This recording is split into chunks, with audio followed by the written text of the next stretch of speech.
Hey everyone, today we're going to talk about a feeling that's, well, it's pretty common, but it can be really hard to put into words.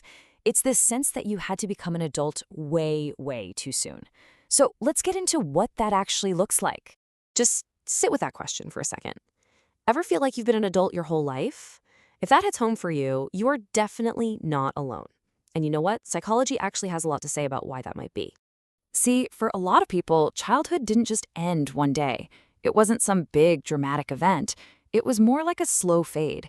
Like at some point, you looked around, realized someone needed to be in charge, and just kind of figured, well, I guess it's gotta be me. There's actually a name for this. Psychologists call it parentification.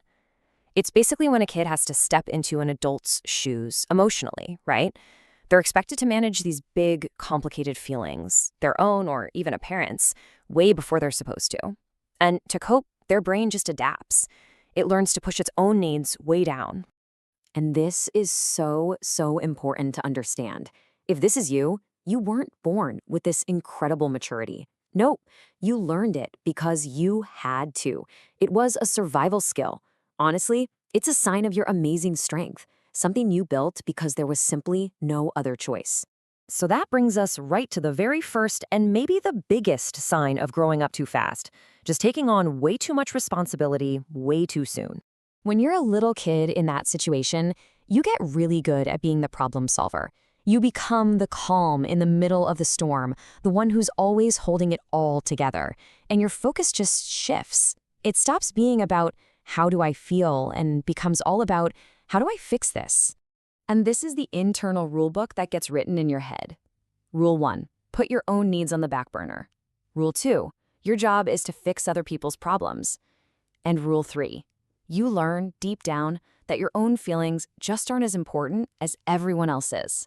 Naturally, that leads right into our second sign. When you can't really count on consistent support, well, you develop this fierce, almost survival-level independence.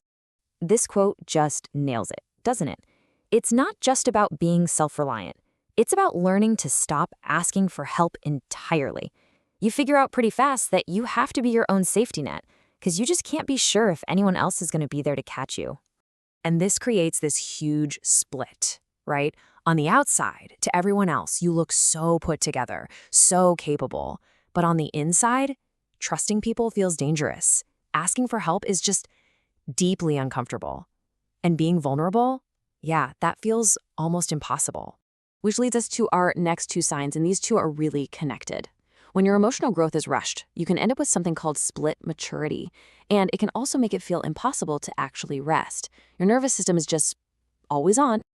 And this right here is that split maturity in action.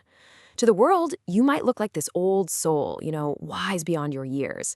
But inside, there's still a part of you that feels totally lost, confused, and just starved for the kind of comfort and care you never really got. This belief right here, this is why rest feels so unsafe. If you learned that your value, your worth, comes from being useful and needed, then any moment you're not doing something productive can feel, well, pointless, or even dangerous, like you're dropping the ball. The key thing here is that your actual nervous system has adapted to constant stress. Maybe in your childhood, calm moments were often followed by some kind of crisis. So your body learned that calm is just the quiet before the storm. So yeah, doing nothing feels completely wrong.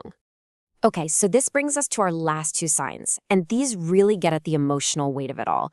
A really deep sense of guilt and a very, very strong emotional guard.